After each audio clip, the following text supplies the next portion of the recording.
Okay, here's our hot melt extrusion press. Laid out, everything's been wiped down with the alcohol. And this is kind of the procedure we use to squirt a batch through. So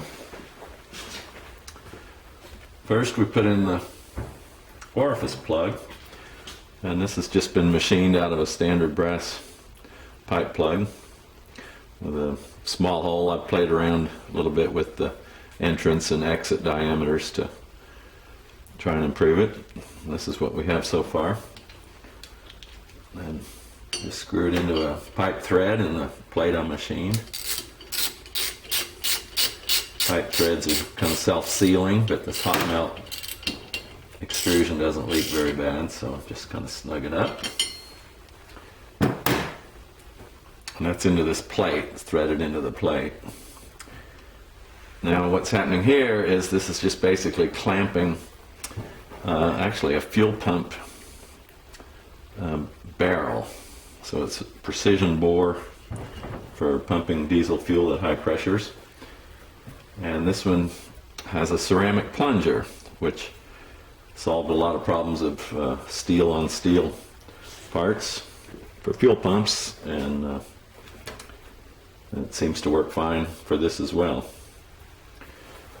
So highly precision. These actually have a clearance fit of 2.8 microns, which is very small. And of course the roundness and straightness and all of that has to be well within that in order for the parts to fit freely. Okay, so this is the first time we're actually using the NISO HPC, hydroxypropyl cellulose. They're H grade, and it's just a very high molecular weight, about a 1 million molecular weight.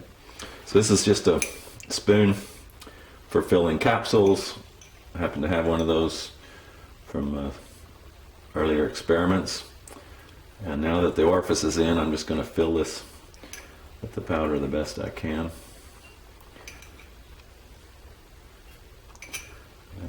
Pack it in, kind of like filling a post hole with your hoe handle, I guess you could say. I want to get as much in there as we can and still get the plunger installed so it'll go straight and fit in the press. Realize I'm spilling a little, but actually the powder's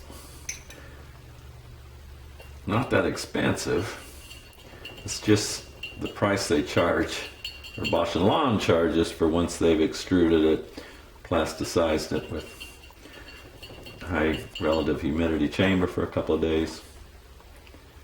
And it's actually worth many times what gold is.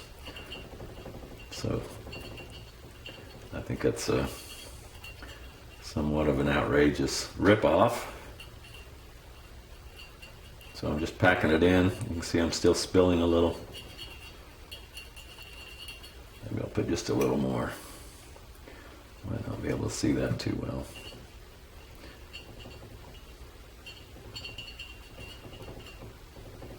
Okay, so what I'm going to do is put in the plunger. Now my hands are all well washed, and it's got to go in a little bit to fit in the press. I'll just kind of dump the leftovers out. And then we'll take it over to the press. We'll show you that in a minute.